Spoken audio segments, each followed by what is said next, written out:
ሰላም ጤና ይስጥልን ክቡራትና ክቡራን፣ ይህ መከለሻ ሚዲያ ነው። የዕለቱን ዋና መረጃዎች አዘጋጅተን ከልሰን ይዘንላችሁ ቀርበናል። እስከ ዜናው ፍጻሜ አብራችሁን ቆዩ።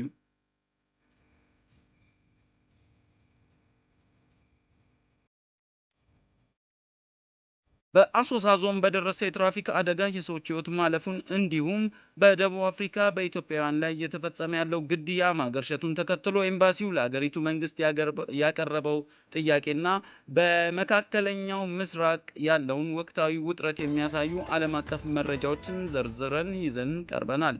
መከለሻ ሚዲያን ሰብስክራይብ እያደረጋችሁ በአሶሳ ዞን በመንጌ ወረዳ በደረሰ አስከፊ የትራፊክ አደጋ የ6 ሰዎች ሕይወት ሲያልፍ በ24 ተሳፋሪዎች ላይ ደግሞ የአካል ጉዳት ደረሰ።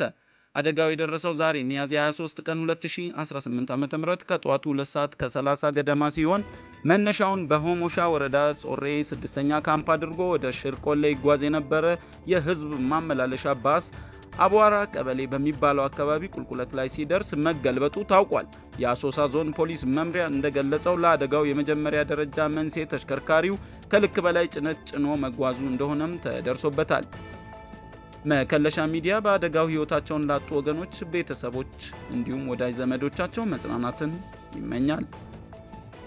በደቡብ አፍሪካ የኢትዮጵያውያን ግድያ።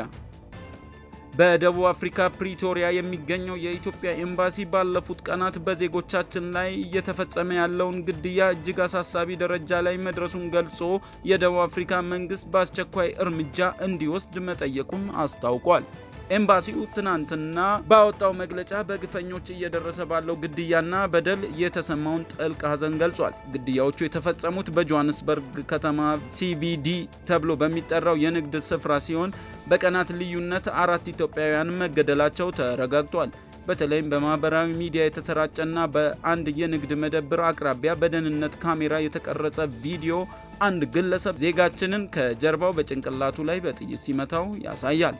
ኤምባሲው ለደቡብ አፍሪካ የጸጥታ መዋቅር በደብዳቤ በጻፈው መሰረት በግድያው ላይ የተሳተፉት አካላት ላይ በአስቸኳይ ምርመራ እንዲደረግና ውጤቱም እንዲገለጽ አሳስቧል። ችግሩ ጥቁር አፍሪካዊ ስደተኛ ጠል ወይም ዲኖፎቢያ እንቅስቃሴ ጋር የተያያዘ ሊሆን እንደሚችል የጠቆመው ኤምባሲው ዜጎች ከሌሎች አፍሪካውያን ጋር በመቀናጀት ራሳቸውን እንዲጠብቁ መክሯል። በጉዳዩ ላይ መግለጫ የሰጡት የውጭ ጉዳይ ሚኒስቴር ቃል አቀባይ አምባሳደር ነቢያት ጌታቸው በበኩላቸው የደቡብ አፍሪካ መንግስት ለጉዳዩ እልባት እንደሚሰጥና ጥፋተኞችን ተጠያቂ እንደሚያደርግ ሙሉ እምነት አለን ብለዋል። ወደ ሊባኖስ ስናልፍ የሊባኖስ ጠቅላይ ሚኒስትር ነዋፍ ሰላም አገራቸው በወረራ ስር የሚገኘውን እያንዳንዱን ኢንች መሬትን ለማስመለስ የምታደርገውን ጥረት አጠናክራ እንደምትቀጥል ዛሬ ባወጡት መግለጫ አስታውቀዋል። ጠቅላይ ሚኒስትሩ የግዛቱ ሉዓላዊነት ከማስከበር ጎን ለጎን ክፉኛ የተዳከመውን የሀገሪቱን ኢኮኖሚ መልሶ ማነቃቃት የብሔራዊ ደህንነት ዋነኛ አካል መሆኑን አጽንኦት ሰጥተዋል። ይህ መግለጫ የተሰማው በመካከለኛው ምስራቅ በኢራንና በእስራኤል መካከል ያለው ውጥረት በጨመረበት ወቅት ነው። የኢራንና አሜሪካና እስራኤል ግጭት። በመጨረሻም አሜሪካና እስራኤል በኢራን ላይ በከፈቱት የጥላ ጦርነት ምክንያት የሲቪል መርከበኞች ሕይወት እየጠፋ መሆኑም ተዘግቧል። የኢራን የንግድ መርከበኞች ማህበር አይኤምኤምኤስ እንደገለጸው ጦርነቱ ከተጀመረበት ጊዜ አንስቶ ቢያንስ 44 ኢራናውያን መርከበኞች ሲገደሉ 29 ያህሉ ደግሞ ቆስለዋል። የማህበሩ ዋና ጸሐፊ ሳማን ረዛሊ ለአልጀዚራ እንደተናገሩት ከተገደሉት መካከል 22 ሲቪል መርከበኞች፣ 16 አሳ አጥማጆችና 6 የወደብ ሰራተኞች ይገኙበታል።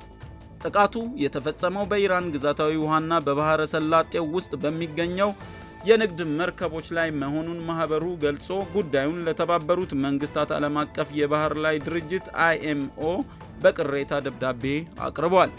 በአሁኑ ወቅት የዓለም የኃይል ምርት አምስተኛው የሚተላለፍበት የሆርሙዝ ወሽመጥ በውጥረቱ ምክንያት ተዘግቶ የሚገኝ ሲሆን አሜሪካ በኢራን ላይ የባህር ላይ ከበባ አድርጋለች።